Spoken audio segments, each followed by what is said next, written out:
Digital greetings and welcome to the Event Horizon Cafe. I am your hostess, TechnoirCandy. In this second episode, we will be taking a deeper dive into the new California law in regards to artificial intelligence and agency of a living or dead author, creator, actor, performance artist, and how it's a direct parallel to the masterpiece 2013 film, The Congress, directed by Ari Folman, starring Robin Wright as an alternate version of herself, Danny Houston, Harvey Keitel, as well as a host of other amazing actors. So come along. In the 2013 movie, The Congress, Robin Wright plays a fictionalized version of herself caught in a dystopian scenario where Hollywood has evolved into a digital AI-driven industry.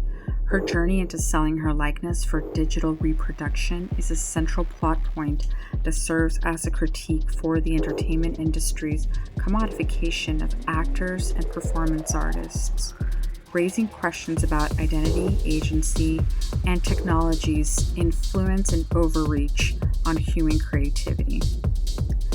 Here's a detailed breakdown of how Robin Wright's character falls into the circumstances of selling her likeness.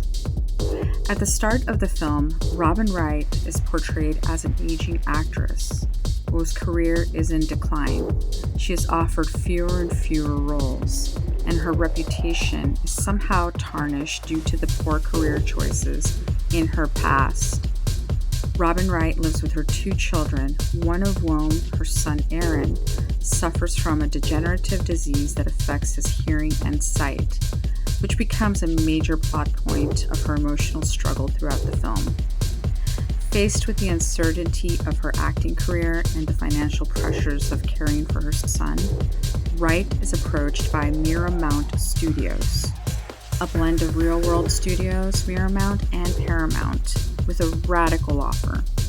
The studio, which is headed by a cold corporate figure named Jeff Green, played by Danny Houston, proposes to scan her likeness, a fully AI-generated version of Robin Wright that the studio will own and control. This avatar will be able to star in any film, perform any role, and never age, while the real Robin is permanently banned from acting in any capacity. The offer: total control in exchange for complete freedom. Miramount offers her what they claim is the ultimate deal: financial security, immortality through her digital avatar, and freedom from the degrading and exhausting grind of Hollywood. However, the catch is that she has to sign over her entire identity as an actress: her image, her voice, her expressions, her emotions, for them to reproduce digitally forever. And this would allow them to use her in any film without her input, effectively ending her career as a physical performer. Once scanned, she will have no control over how her digital self is used, nor what roles it plays. The studio's AI-driven industry will take over entirely. Although Wright is initially reluctant, she is horrified by the idea of surrendering her identity and agency to the studio. Green emphasizes that it's not just a business decision, but an existential one. He cruelly underscores that her best years are behind her, and that the industry has no more room for actresses of her age. He argues that this new digital self will be flawless, eternally young, and capable of starring in any blockbuster film for decades to come. Things that the real Robin Wright, constrained by time and aging, can no longer achieve. Wright's emotional dilemma is heightened by her family's circumstances. Her son Aaron's health is rapidly deteriorating, and the prospect of financial security for his treatment becomes a key motivator in her decision-making. She is aware that her career is coming to an end, and this offer represents her last chance to provide for her family.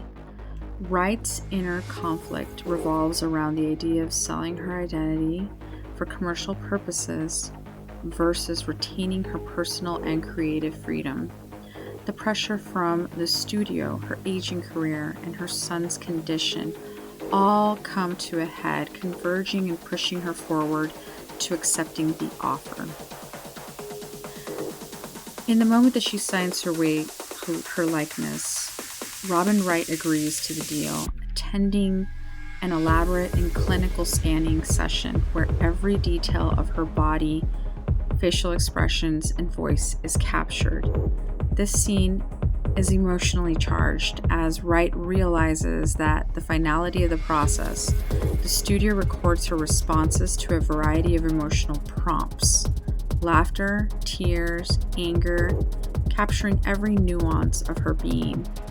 And the procedure is portrayed as dehumanizing and invasive, reducing her to data points in a massive digital system. After the scan, Wright is no longer needed as a physical actress, and her likeness becomes the property of the studio. Her image is now something they can manipulate and use however they please, without her consent or involvement. This digitized version of Robin Wright goes on to star in numerous films, while the real Wright steps away from the spotlight.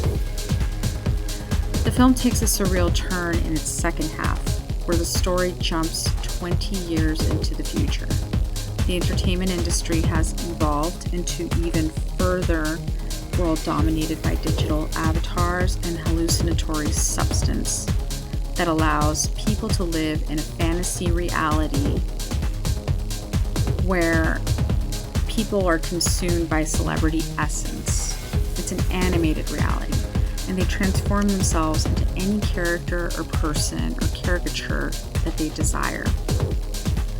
Robin Wright, who has been absent from the public eye, re-enters this world to attend a futurological congress and confront the implications of the choice she made decades ago.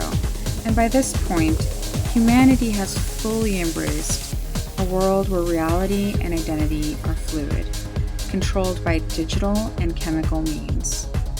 Wright navigates the cartoon and like landscape, as bizarre as it is, searching for her lost son, grappling with the loss of her own autonomy in a world where everyone is living in a self-created illusion. The movie delves into philosophical questions about identity, autonomy, and the future of human creativity. In this world, actors are no longer flesh and blood people, but their digital commodities whose likeness are owned and manipulated by corporations. The film explores how technology can commodify individuals to the point where they no longer have control over their own image, and the consequences of losing that control. Robin Wright's character arc is a reflection of the dangers of a world where technology overtakes humanity, creativity becomes commodified, and corporate control supersedes personal agency. The film critiques how the entertainment industry can exploit actors, reducing them to mere products rather than human beings with creative and emotional depth. In the Congress, Robin Wright's decision to sell her likeness is portrayed as both a personal tragedy and a societal warning.